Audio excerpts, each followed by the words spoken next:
Sheila, did I have the right Swami? Yes. Swami Chittananda with the beautiful smile. Yes. I was living in San Francisco with my sister at that time, and her husband and her daughter, who we will meet at the retreat. Oh, nice. Yeah. And there's a beautiful place not far from where Paulette was living at that time. It's Paula, what is the building right across the street from the Sigmund Stern, where we saw that beautiful, is it a Masonic building? It's a Masonic auditorium there, yeah. Yeah. So for some reason, I mean, there were a lot of swamis around in those days. They were just, because it was still Was the a 80s. long time ago. And so Sheila was just in a study course, a group. She's in a group, and they're using Swami Satchidananda's Yoga Sutras. And so I was excited because we met him. I'm not sure if Paula was with. I went there, and he was just so cute and beaming and receiving everybody. Oh. Swami Satchidananda from the Integral Yoga in Yogaville. Mm-hmm. Oh, how sweet. Yeah, he was adorable and available, and his Yoga Sutras are really nice. They're approachable. They're Very, very much so. Yeah. Western minds, I think they would. Mm-hmm.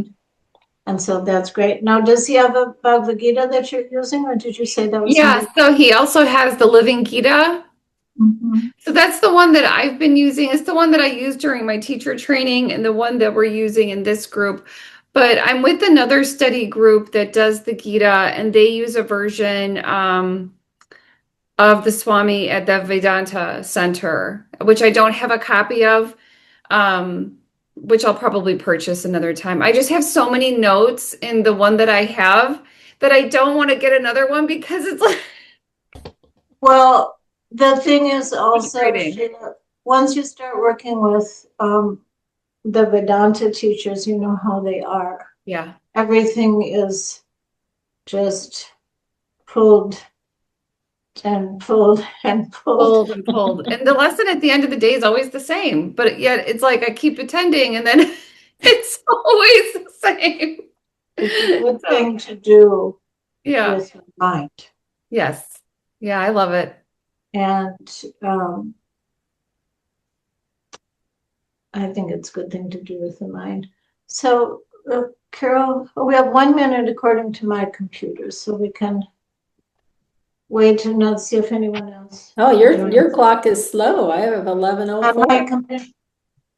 Yeah, I have 10:04. Yeah. Oh, why would the computer say the wrong time? The darn thing. It lies. That's all right. Are we still in Saturn retrograde or Mercury retrograde, right? We are, yes. Yeah. There you go. Then we'll just put it on. We'll blame it on that. I like Mercury retrogrades because I get projects finished. Get them out of the way. Don't start anything new. Finish what you got started. I don't want to start any more new stuff. So, good morning, everyone. I want to, Carol and I talked about this before, and this idea of this chit, chat, and chai started, was an idea Pat had, our beloved teacher, Patricia Layton. And although we had many chits and chats and chais together, we did not do them publicly. They were just among friends, most often, or with her students. And so it's kind of funny because when Carol and I were working on this, these have double meanings. These chit chat is just like it sounds. It is a shortened version of chatter. So a chat is a shortened version of chatter. And I think I read somewhere that, of course, from the Old English, many of these things come from they get passed down and shortened and rearranged. Meanings get changed. But this one is the same. And the word chit in English also means short. So we're kind of having a short chatter session. And of course, chai, which Carol can talk more about, and the properties. No, I was going to bring my little package. I have Vajra Mishra's chai in my cup, and which I love. It's quite well spiced, and there's no caffeine in this one. You can add, if you like that black tea, you can add that. It's quite yummy, and so this idea of mind, which is often used interchangeably in yoga and some of these Eastern systems. If we go back, that's a little bit of that chai grain. So when we talk in yoga and Ayurveda and Sankhya about the Chitta, which I like to just like it because it's chit, chat, and chai. So I think of Chitta and chatter, and then the chai, which often adds to the chatter, especially if the caffeine is there. So the concept of mind in philosophical and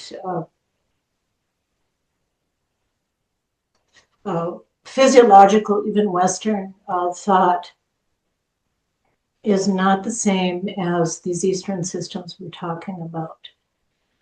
So the famous Western philosopher was Descartes that said, "I think, therefore I am," does not apply to the yogic philosophy. A yoga philosophy believes or espouses or recognizes that the mind is a product of something more subtle. In yoga, in Ayurveda, we always say the subtle precedes the gross. And behind that mind is the life force that is known as Purusha. And Purusha and Prakriti are part of a dualistic system, which Yoga, Sankhya, Ayurveda, not Buddhism, and which other ones subscribe to that. Christianity also, they're in one sense almost a theistic way, a dualistic concept of a divine force meeting with the gunas or the earthly qualities. And the mind can be considered to be driven by the spiritual. It's behind everything, it pushes everything, it infuses everything, it imbibes everything, this Purusha or this spiritual force.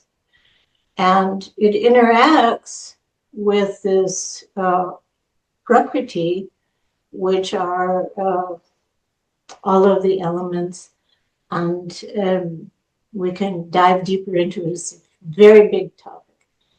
These elements we take in through our senses. And so this is where it can become a very big and wonderful topic, and how Carol's been trying to guide us in our taste, our smell, our vision of this topic of what we take in for nutrition. And I will just make one short note here, because yoga philosophy is really great. Some people think of it as layers, but Pat has described to us that these are just interwoven parts interwoven threads of the tapestry of who we are. And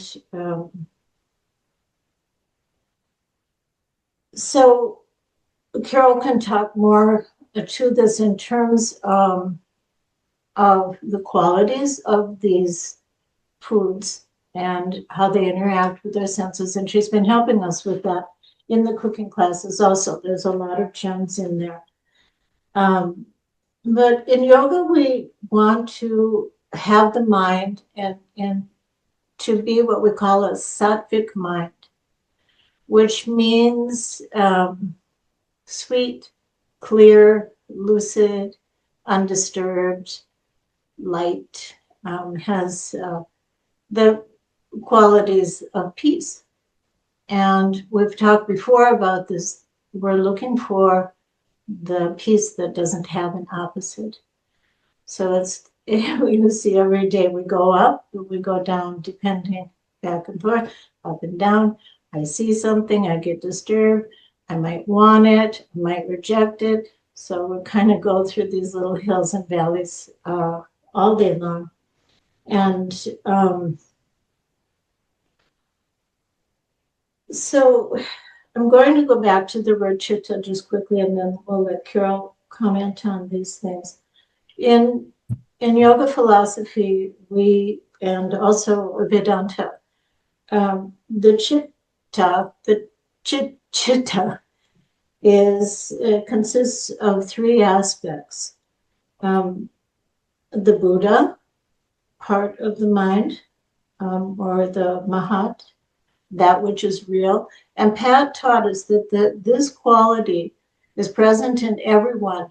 And this Buddha part of this Chitta is able to look towards the real self, towards those divine aspects of ourselves that we want to bring forth.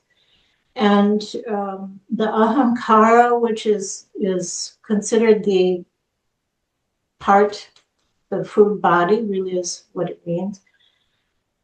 That part is the doer. It's doing things all the time.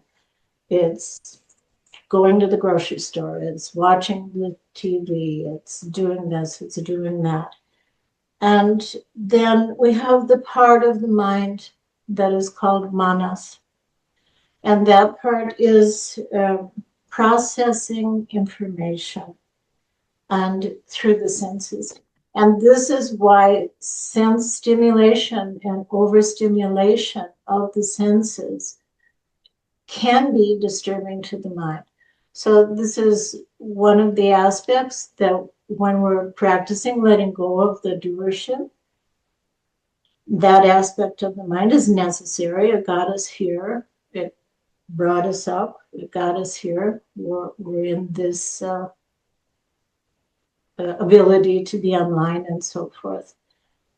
But it can get out of control. And that is where the concept of pratyahara comes in, which is another yogic word, which is used sometimes as sort of a denial of outer interaction. But really, it is softer than that. Pratyahara and vairagyam come when we start to lose interest in those things that no longer support this sattvic mind. And so we all have had these experiences. We know when we overdo, we know when we underdo. And so these practices we have study, practice, cooking, meditating, sangha, these kind of things help that mind, that chit, that short bursts of chatter, which are not always bad. Some are qualified as things that we need to know, and some are disturbing. In that chit and chat, we want to be able to discern. what helps us be quiet, and what gives us a sense of joy and bliss, these things we keep talking about, a bliss that has no opposite. And so these things are possible. So if any of this catches your interest, I would say keep going. There's a lifetime of study and really good people to help us with that. So Carol, is there anything you can speak to about all of that? Is that how we say, is any of that clear? Is it clear as mud? Oh, as I say, is that clear as kapha, which is more Yeah. of a cloudy, murky, that water earth elements coming together. It's like, is it as clear as kapha to you? Maybe. We want to clarify it, right? Let it settle, let the sediment settle, and then the clarity can come through and you can see deeper into the waters of knowledge, then ocean of knowledge that we're constantly swimming in, it seems, and trying to figure out. Yeah, it was a little deeper than I was expecting us to start out, but I appreciate it. I'm For a happy. chit chat that's supposed to be That's kind of amazing. light and short and quick and enlightening I and know. fun and I community know. based, I'm a but I happy feel good. person. I know I'm a happy person, but there's some things that just have to be said. Yeah, but things that just come up when I think about what you say too is, like the sattva or the quality of the mind. We look at the mind's qualities as being sattvic, rajasic, or tamasic. And that's kind of like its intelligence or its energy that it can produce. We can see that in our food too. So a lot of like the cooking classes that I'm bringing forth are looking at foods that create more of that sattvic quality, that have that sweetness, that calmness, that bliss, that don't disturb the mind and the mind field, as we sometimes say, and just make us feel light and at peace in ourselves, but yet nourishing us and taking care of us. When we start getting into other foods that disturb us, and if we pay attention, we'll start feeling it. Like I know if I eat onions, I get angry. Like I emotionally get angry. That's a real rajasic state to be in. They agitate, they irritate. And you can feel it sometimes in your body, but then the mind, where the mind goes, the body follows. And sometimes it's the other way around too, where the body goes, the mind will follow too. So, foods can have that effect on us too, because we're integrating them into ourselves. We're creating ourselves again with that food. So how could it not have an effect? Some foods that make us feel tamasic are really dull and inert and all of that. I mean, that's when you're going to get into your dead dumb foods, all the processed foods and such. So we do take care of our mind through the foods that we eat as well. So that was one thing that came up for me. One thing I'd love to do in the future, and this could be raise of hands if you're interested too, Sheila, you mentioned you're starting to do some study in the Bhagavad Gita. There's a whole chapter on just that concept of sattva, rajas, and tamas in the diet. So even Arjuna as a warrior was being taught by Krishna how food affects him as a leader. Whether that's in our own, we can take that as like, hey, we're a leader and a warrior in our own lives. We're always out there in battle with what's going on around us and how our senses are being overloaded, what's happening in the world, how it affects our mind, how it affects our feelings and our emotions. How we eat and take care of ourselves can prepare us for all that's happening around us right now. And we are, I always put it back there, we're very fortunate to have the ability to not only just learn these things, but even practice them. Because a lot of the people that we're worried about or concerned about or having struggles in their life may not have the ability to do so. So, we need to step up and be that person for them in the world too, in my opinion. So that's my little 2 cents added on to that conversation. But I'd love to hear from our friends here in our little Sangha community here.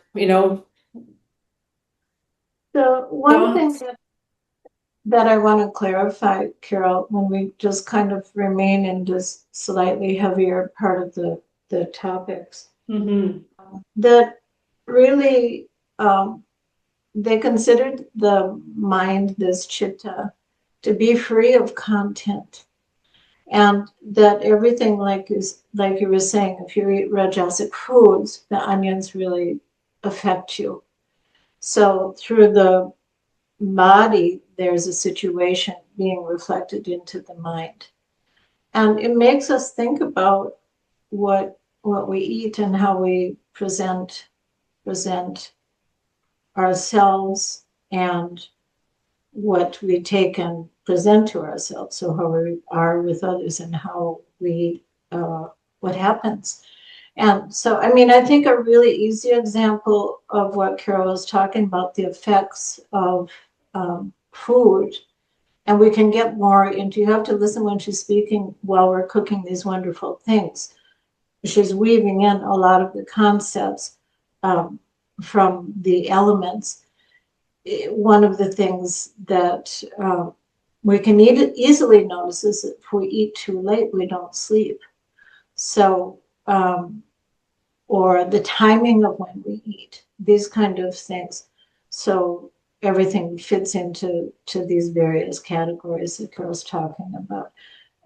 The qualities of the food, which are also known in yoga, that she mentioned, rajas, tamasic, and the sattvic. So these are a common underthread, and you'll hear the words again and again, and you'll start to get used to what they mean when she says, like, onions they're considered a rajasic food. Yeah. Now, for somebody might need them.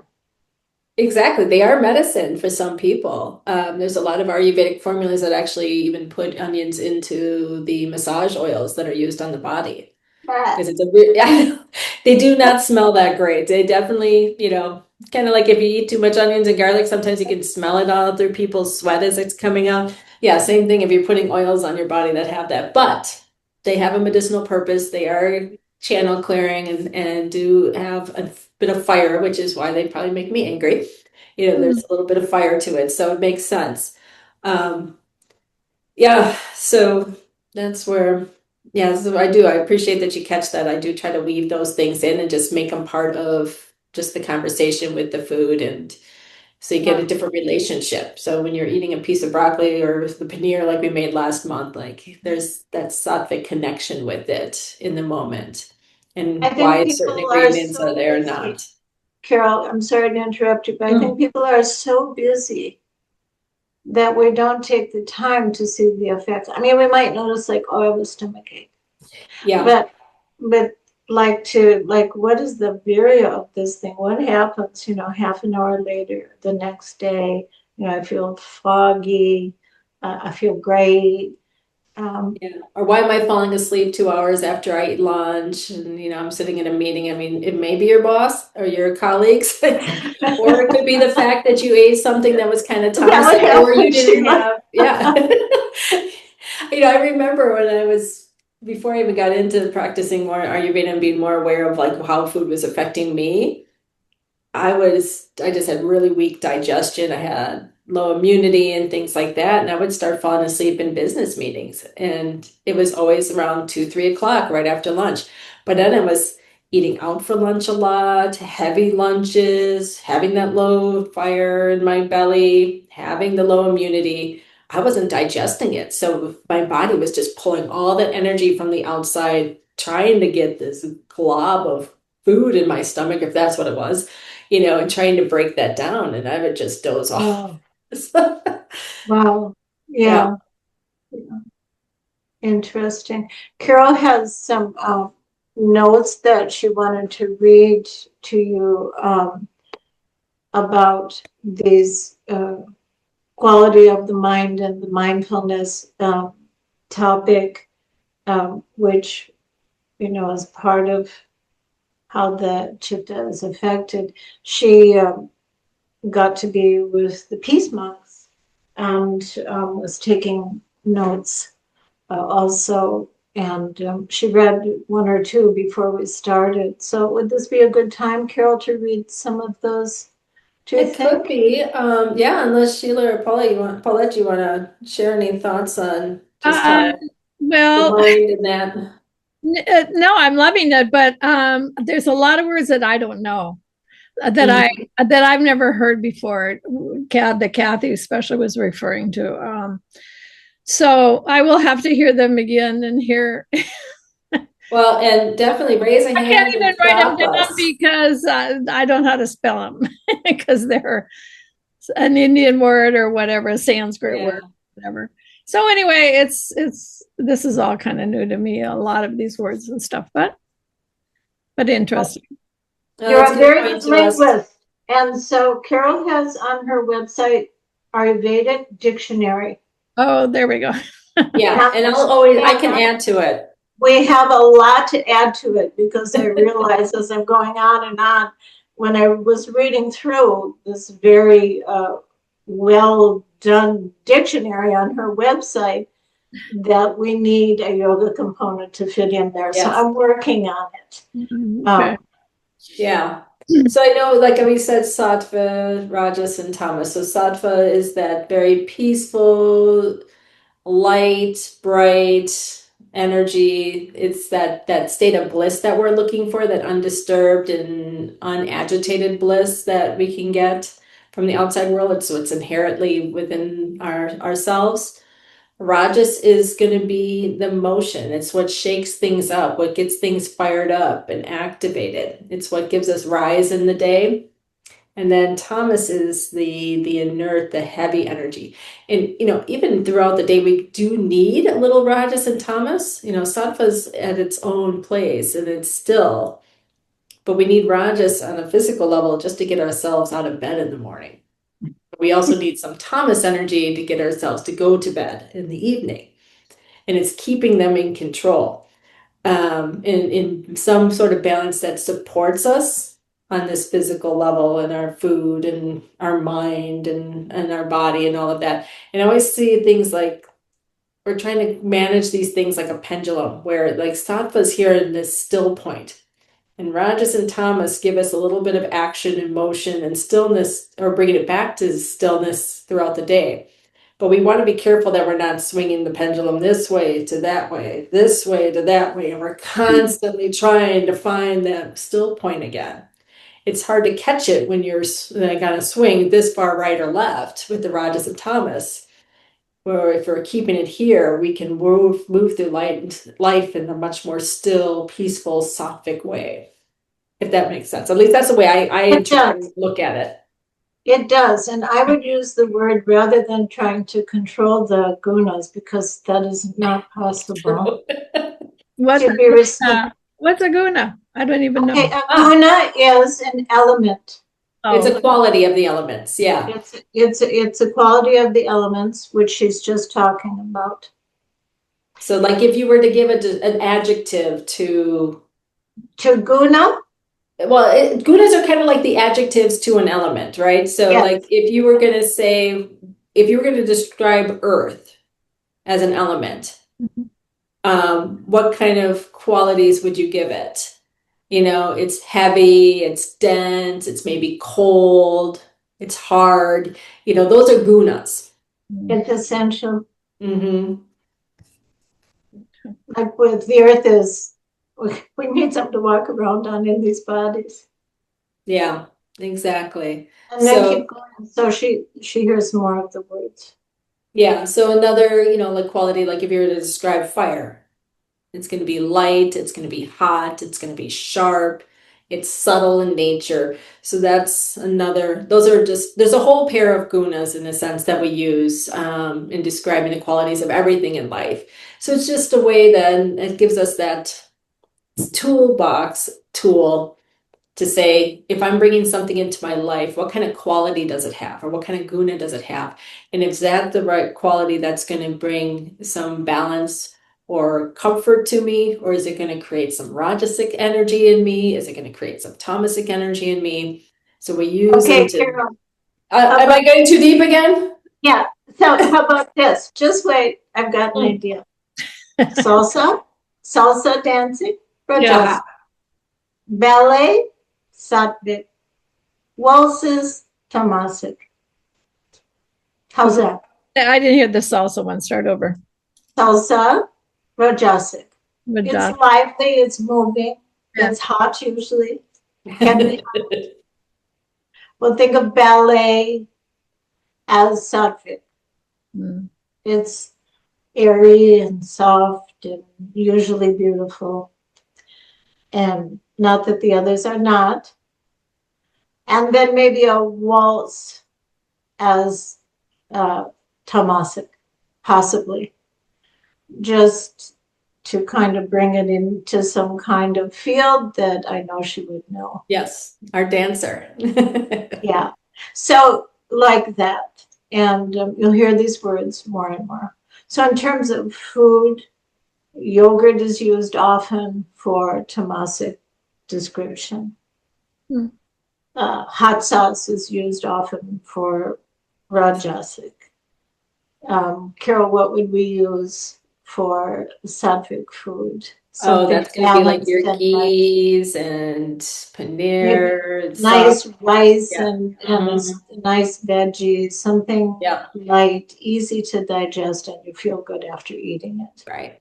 So these are, and you'll hear these again over and over. And Carol does have the spellings in her dictionary, and we'll add more.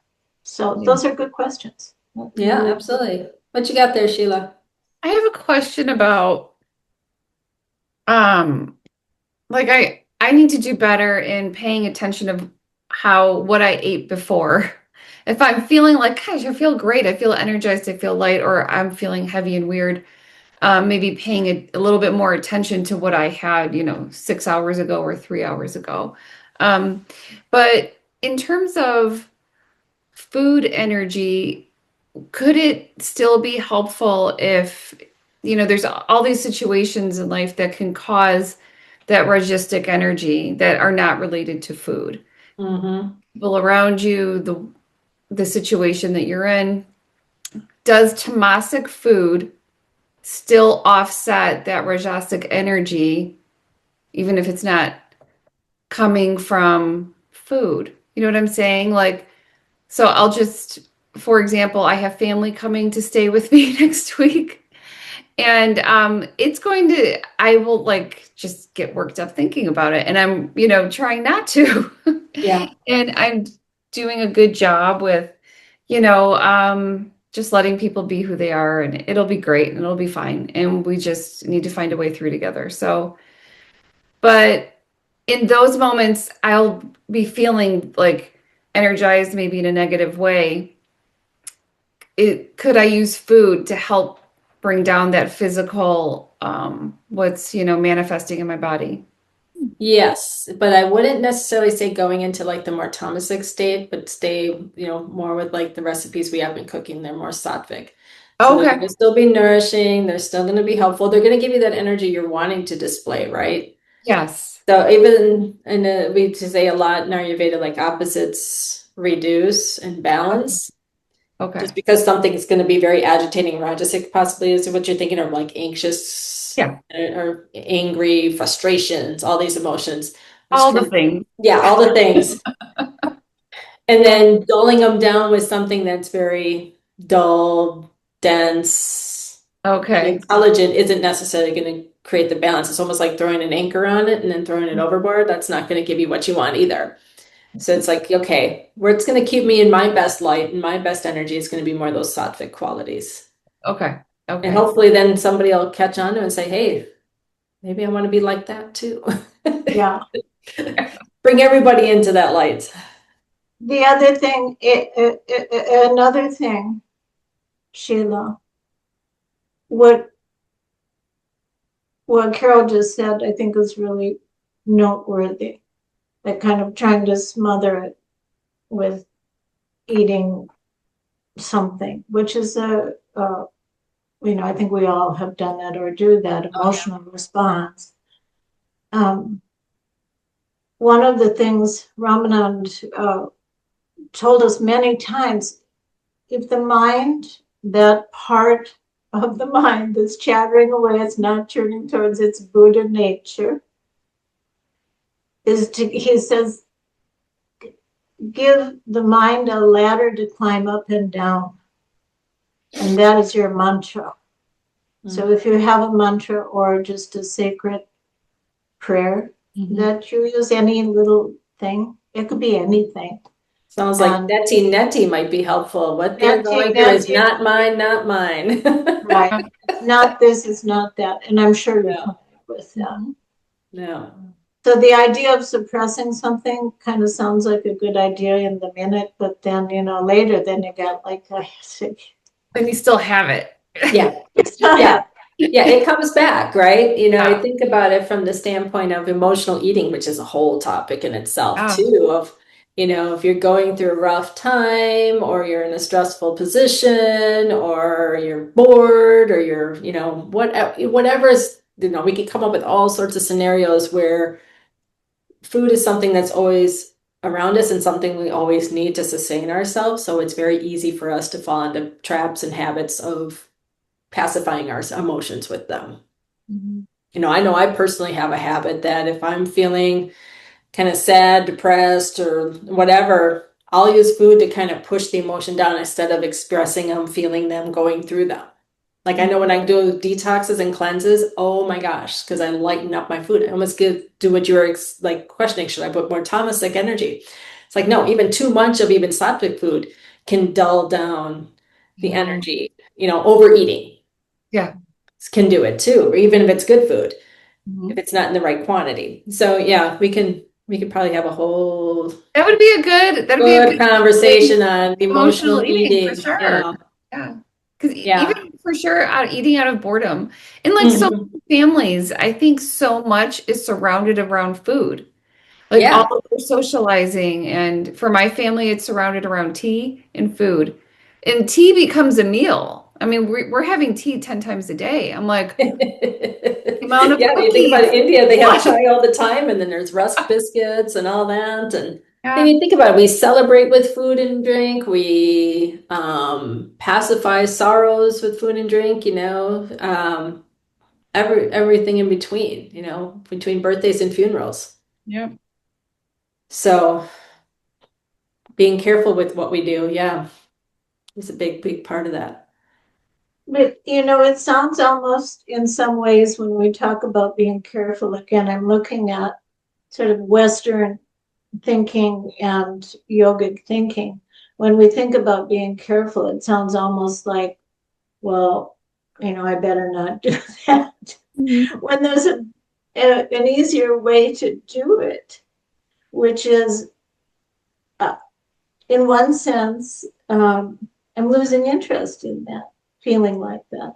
I'm losing interest in feeling like a rock after I do this, and this. So it's a lighter version of the experience. Yeah. Not a punishment. It's a wonderful thing to be able to say, you know what, go for it. I don't want any of that. Without any sort of commotion about it. It's just, I just, and so these are, they clear the path. They clear the path. When we just think, once we get used to it, we can use Pat's term, which was crimes against wisdom, which, she used it again and again.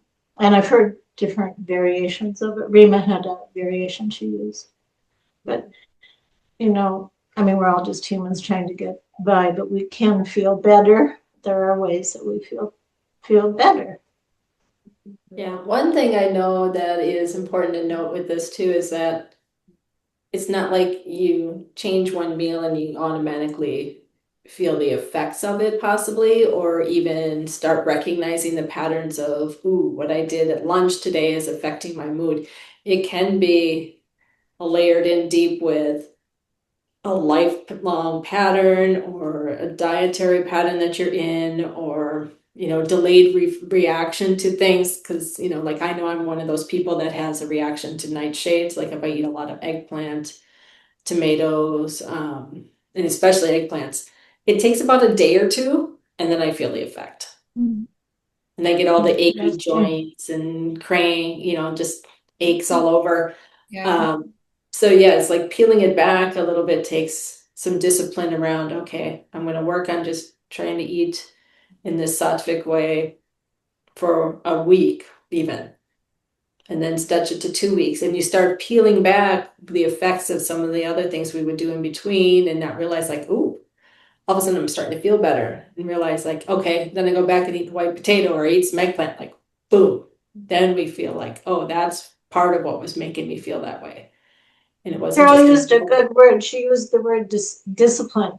And I like that word because it has a positive meaning if we think of it as a disciple of loving something. So a disciple is, what's that? Is that ourselves too, right? A disciple to loving ourselves. Yes. And so it's, if we think of the word discipline, we think of, march to the tune that people tell you to march to. But if you think about it, in yoga especially, we find this. People, say, well, I don't have, that's very, it requires discipline. And, let the word be that I'm a disciple of something that I love or that I want to be or something like that. So the heaviness of this stuff is too much. So we have to look for, I think, all these little pathways that we're talking about, they don't have to be all done at once. And it's not like a bummer. It's not a bummer. It's not like, oh, I don't get to. It's more like, oh, look, I can do this. This is like Carol said, this is a privilege I have. I get to choose what I'm going to eat. That's a big deal. I like that a lot. Just softening the word discipline. Yeah. Otherwise, it does seem like I'm forcing myself to do this. It's like, no, I'm a disciple to loving myself enough to do this for myself.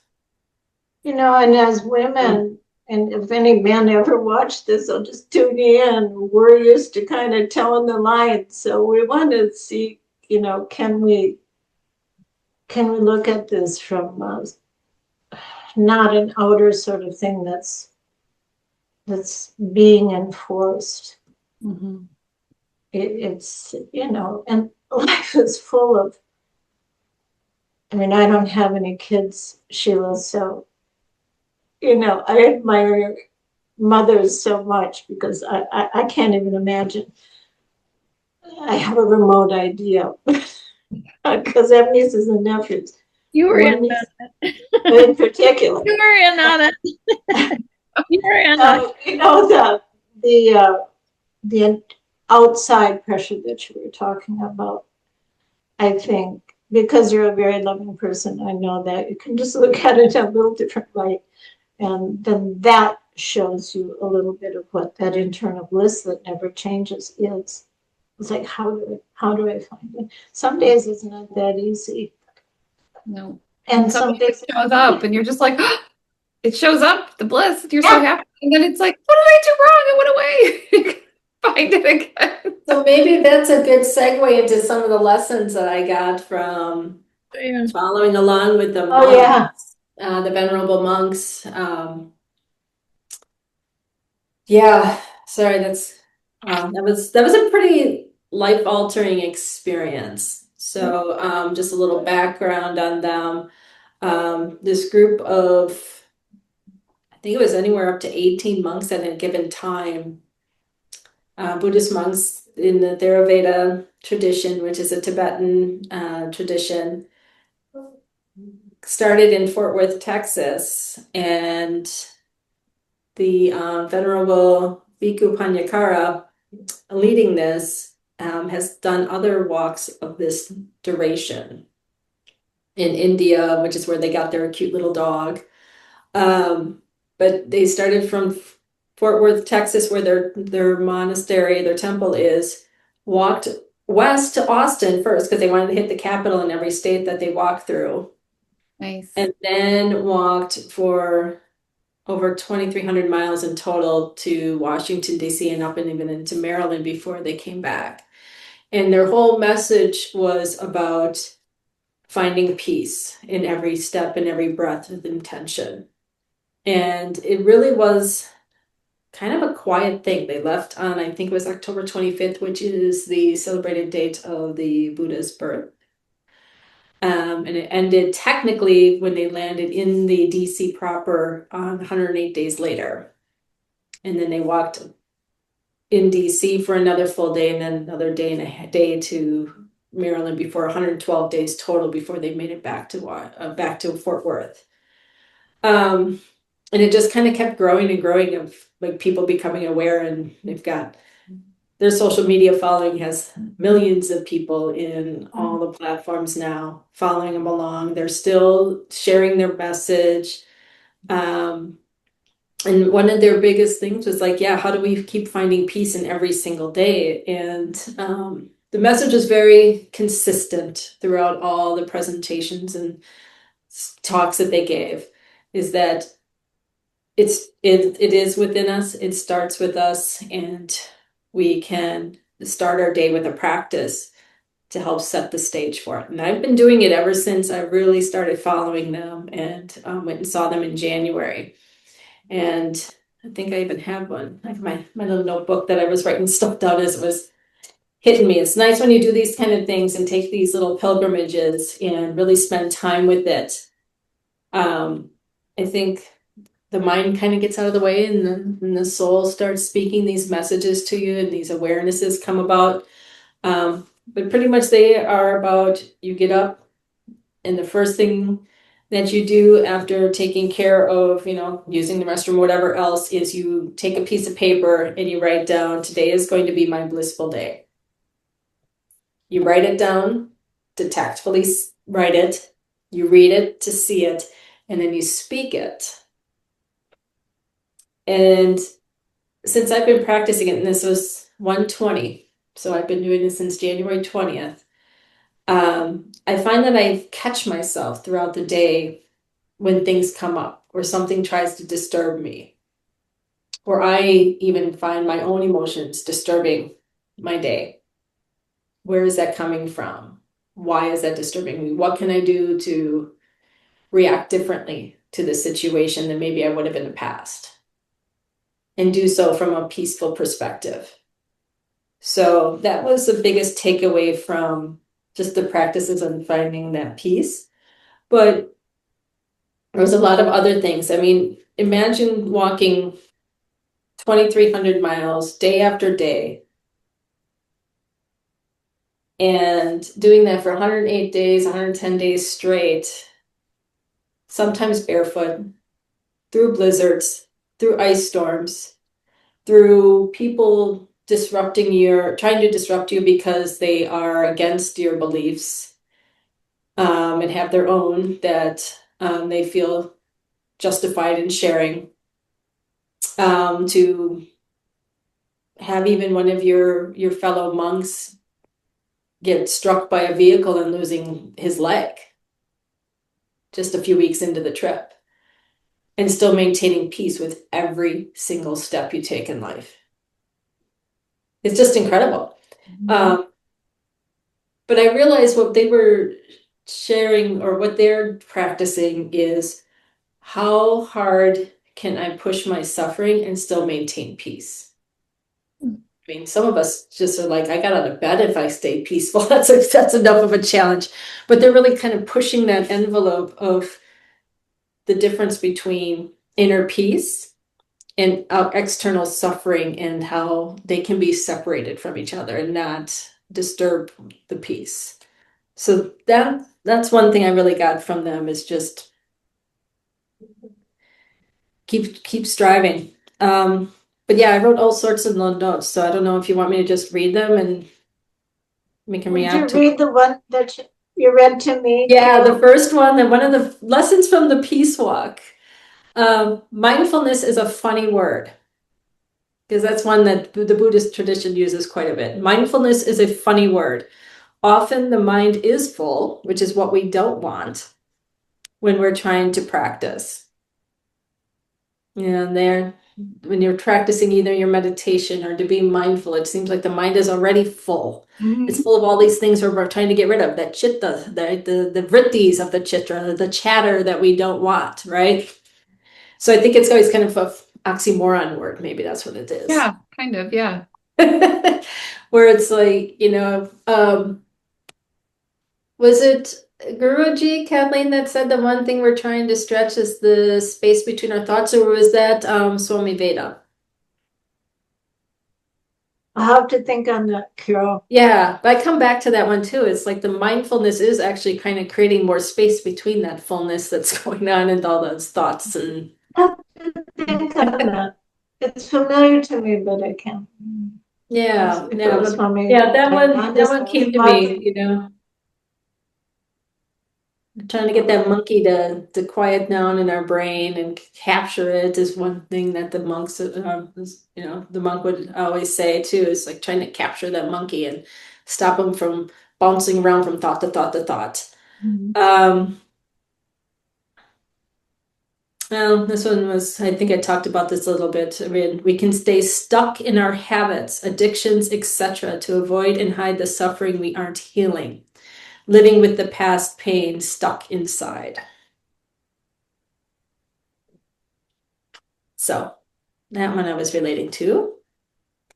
Pacification and avoidances are masks to real peace.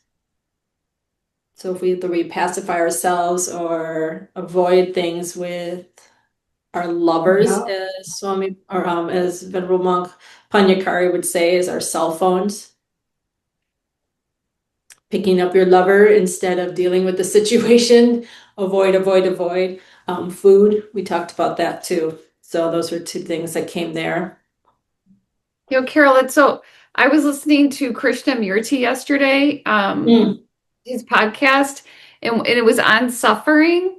And one thing that stuck out, and I actually wrote it down on my way to work, was any avoidance of suffering is just more suffering.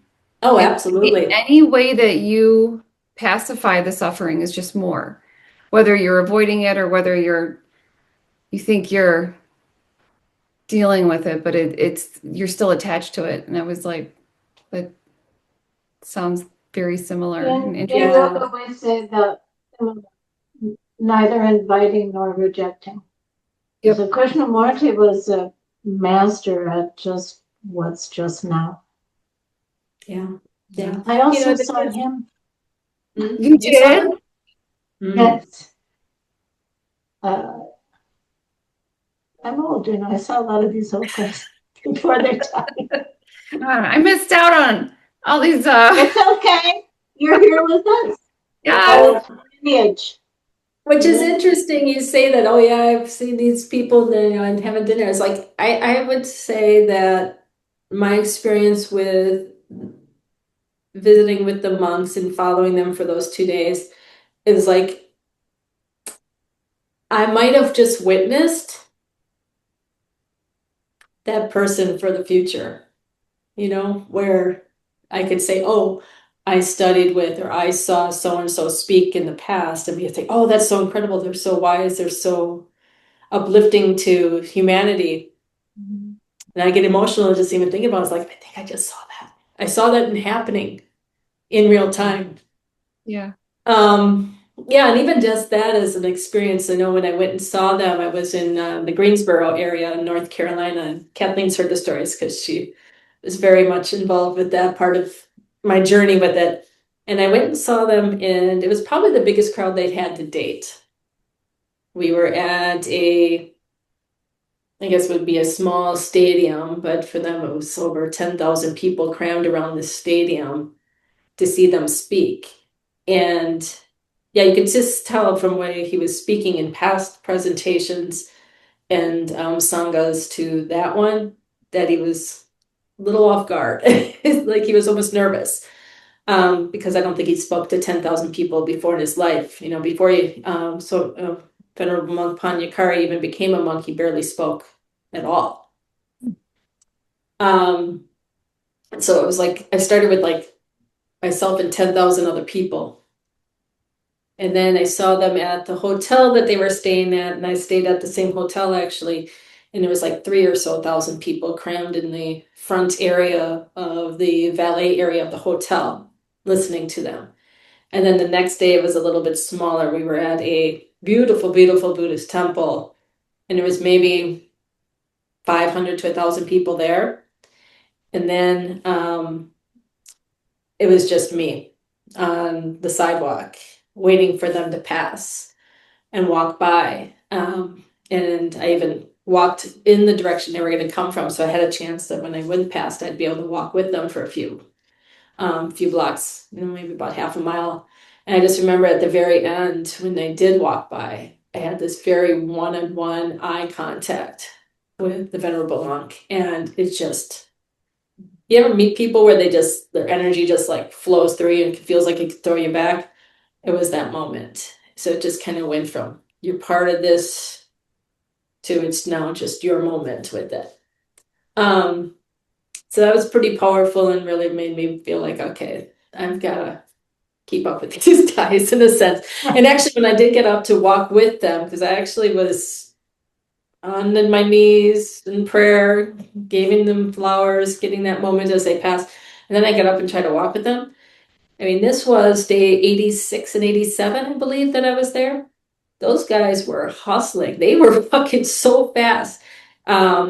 Even halfway through their journey, they were still walking at probably a good 4-mile-an-hour pace. Wow. And yeah.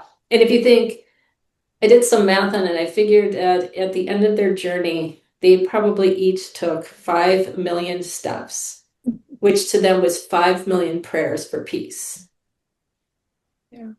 What an incredible accomplishment. So if I can write down today is going to be my peaceful, or I write blissful day, every day is just even one step in a day for the rest of my life.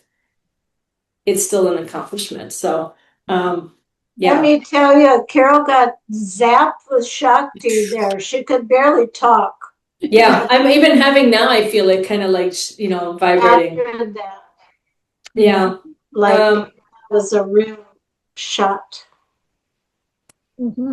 This one is so important that I know I personally, and maybe many of us, struggle with.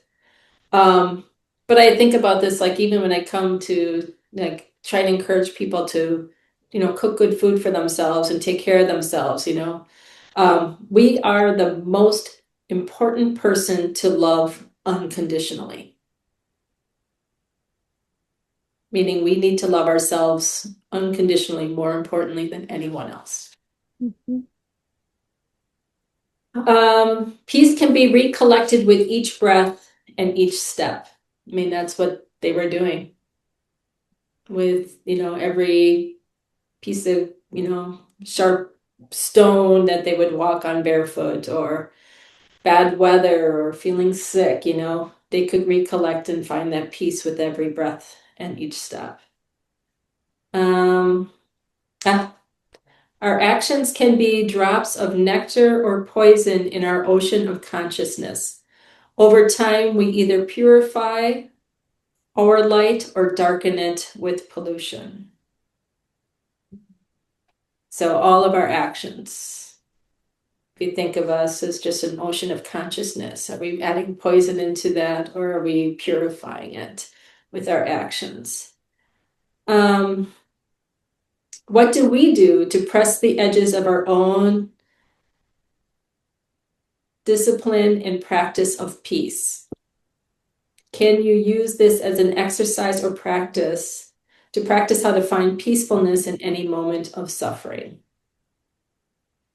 So I was getting to that point where these, this journey that they took was really pushing the boundaries of how do you maintain peace in any suffering. And, I think the state of current events in the world right now is a bit of a press on that as well, and one that we don't even put on ourselves to press, but it's being pressed upon us.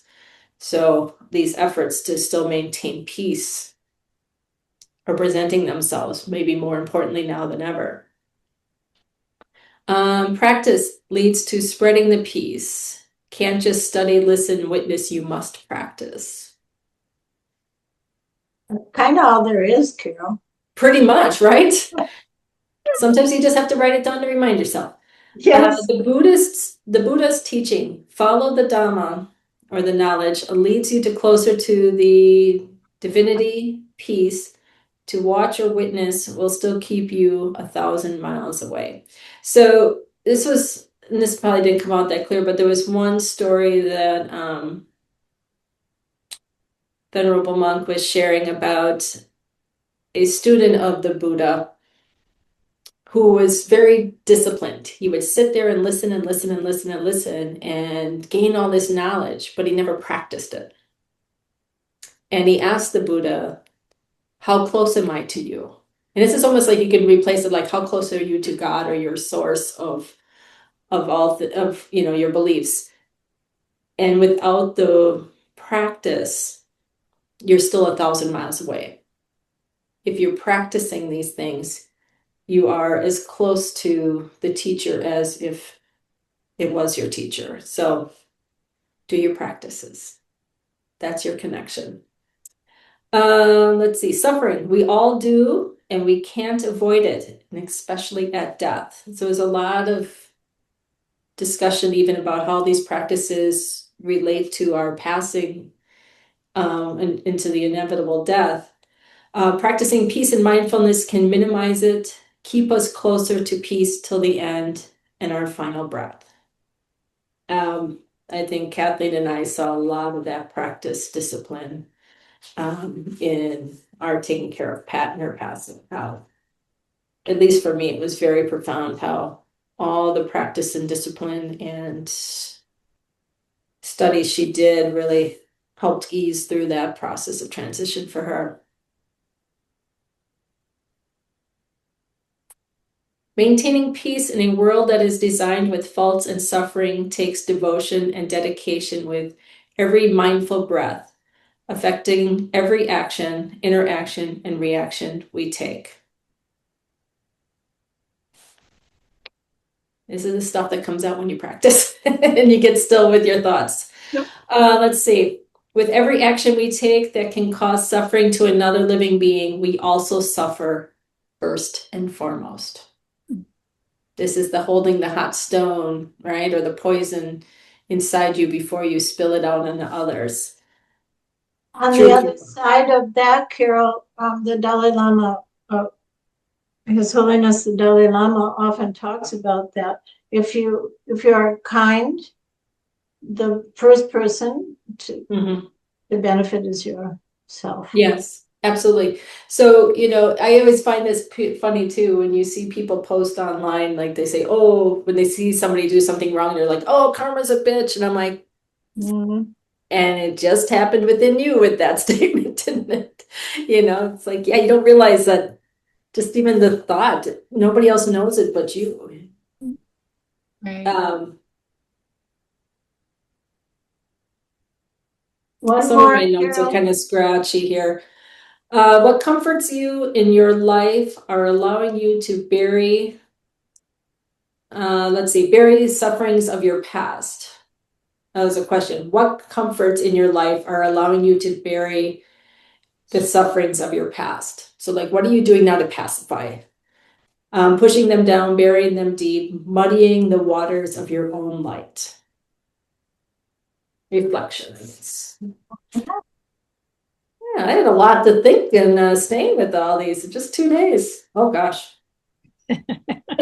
I'll keep going if you want me to. I know we're a little bit after an hour here. Time, Carol.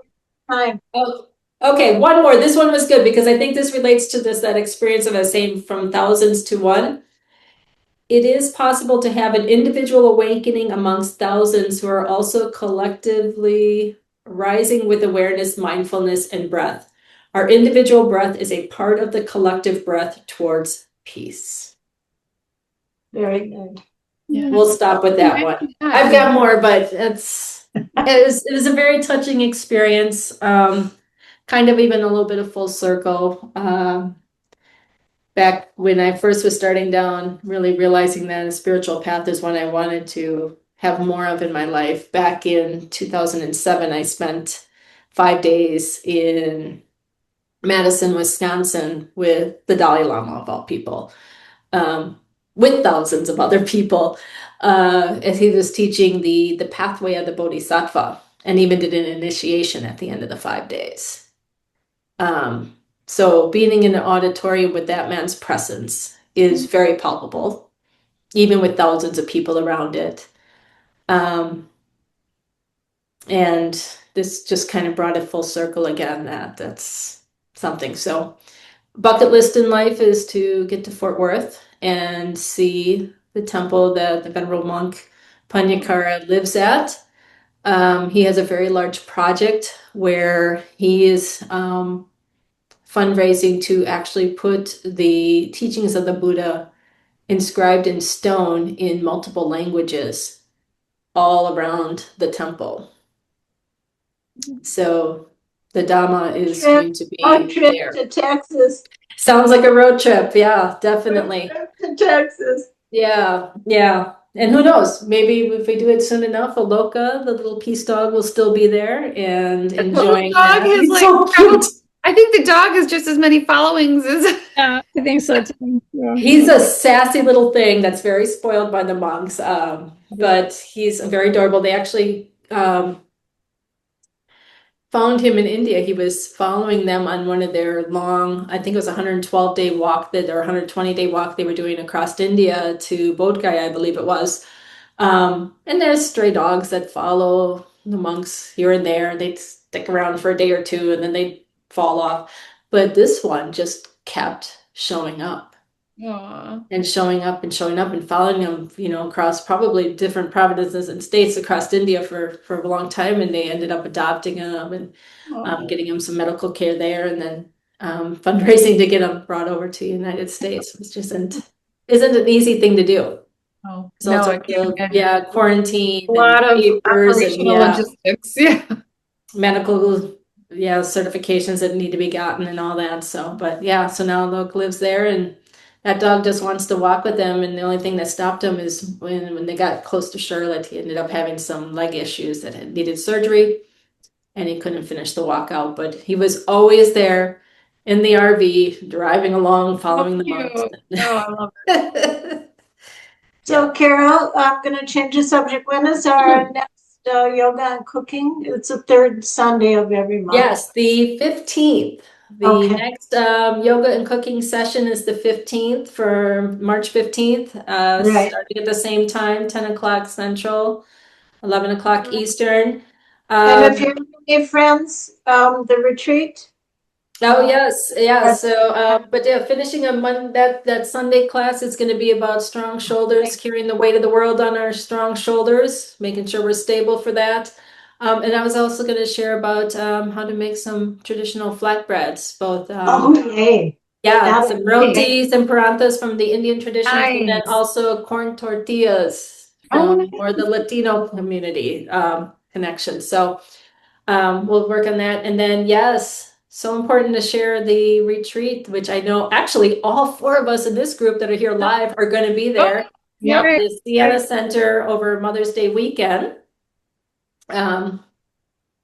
Sheila, take the day off on Friday. Come cook with us. Yeah, I'm gonna see. April and May is really busy at work. That's my Fair enough. Fair enough. yeah. But Yeah. if Now, I and can I know it, I'll Nikki, speak out. I'll write an excuse for you. right? We'll write a prescription. This girl needs a day off. I need this. Just Yeah, I know Paulette and her daughter Nikki are gonna come along and join the Wisp for the weekend, so that'll be fun.